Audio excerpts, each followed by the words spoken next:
interesting last night when we rocked up here at Katoomba for the launch of these new generation 2017 adventure bikes from KTM, and interesting that Australia and New Zealand are kind of now collectively third biggest market in the world for KTM, which is why it was really important for them to come down to Australia, stage this launch, the Asia Pacific launch. So we had a lot of countries from out the Asian Pacific Rim and had a lot of fun today. We went out, I think we did about 250 Ks, something like that, combination of road and off-road, you know, up around sort of Kapiti, Sofala, some historic towns, Bathurst up here on the Western Plains, and got a really good feel for these bikes. Interesting that they moved from the 1190 this year, so they've moved to two platforms, it's the 1090 and the 1290, and both very based off the same platform but very different machines in a lot of ways. So I guess our focus was much about the two R models, the off-road focused models. So let's sort of start with, I guess, the shining light, and that's you know, the 1290, and really all new thing.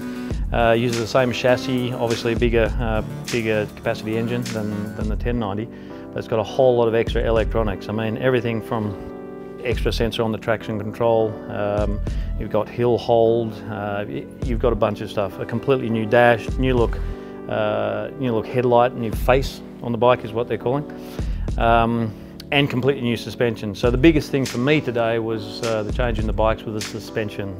They've, I guess, incorporated some Hydrostop sealed bottoming resistance extra in the fork. The shock now is all new with two floating pistons, so that gives us a whole lot more progression. So these things are much more capable.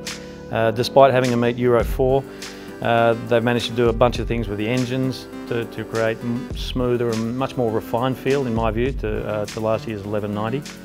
And the other thing, obviously, the electronics that I talked about. But I guess my pick today was the 1090R. That is the bike that's sort of focused on somebody who wants to be really serious off-road. Sure, it doesn't come with a few of the bells and whistles and bits and pieces, doesn't come with the possibility of heated grips or some of the options, and there's a heap of options for this 1290. But the 1090 for me was just so much more poised in terms of the way it could handle bumps off-road.